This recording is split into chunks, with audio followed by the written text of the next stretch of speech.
আসসালামু আলাইকুম ওয়া রাহমাতুল্লাহি ওয়া বারাকাতুহু। সম্মানিত দর্শক, মুসলমান হিসেবে এই পাঁচটি কাজ করতে পারেন। আমরা তো সারাদিন অনেক ভাবেই সময়টাকে নষ্ট করে ফেলি, অর্থাৎ আমলের দিকে কোনো ভ্রুক্ষেপ আমাদের নেই।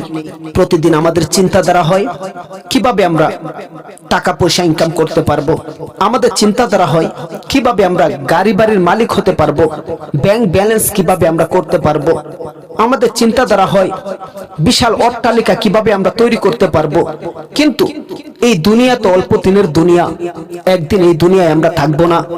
অল্প দিনের ব্যবধানে এই দুনিয়ার মায়া ত্যাগ করে আখিরাতের জগতে পাড়ি দিতে হবে। আজকে আমরা ব্যস্ত ব্যস্ত বলি, আমরা বলি আমি খুব ব্যস্ত। কিসের কারণে? ব্যবসার কারণে।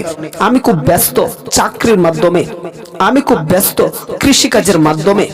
দেখুন, যে বিষয়গুলো কি আপনি ভাবতেছেন যে আমাকে ছাড়া চাকরির মসনদ চলবে না, আমাকে ছাড়া ব্যবসার চেম্বার চলবে না, আমাকে ছাড়া কৃষিকাজ চলবে না, একটু ভেবে দেখুন আপনার পূর্বেও এই ক্ষেতেই অন্য একটা মানুষ কৃষিকাজ করত। সে যখন থেকে নাই, ক্ষেত কিন্তু বসে থাকে নাই, ক্ষেতের কাজও কিন্তু বন্ধ হয় নাই। ঠিক একজন না একজন সেই কাজে লেগে গেছে। কিন্তু যিনি এক সময় ভাবতো যে আমাকে ছাড়া এই ক্ষেতে কৃষিকাজ চলবে না, সে না থাকাতেও কিন্তু সে কিন্তু নাই, কিন্তু কৃষিকাজ বন্ধ হয় নাই। যারা ভাবে যে চাকরির মসনদ আমাকে ছাড়া চলবে না, তার পূর্বেও সেই মসনদ চলতো অন্য একজনের দ্বারা। সেও ভাবতো যে আমাকে ছাড়া এই মসনদে চেয়ার হয়তো চলবে না, কিন্তু সে আজকে নাই, কিন্তু চেয়ারের জায়গাতেই রয়েছে।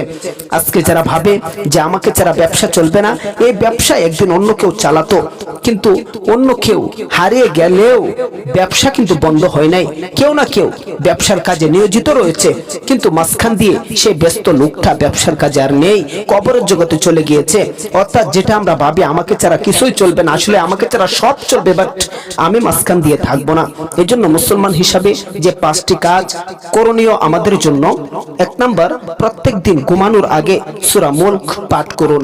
2 নাম্বার, প্রত্যেক ফরজ নামাজের পর আয়াতুল কুরসি পাঠ করুন, এটি আপনাকে জান্নাতে নিয়ে যাবে।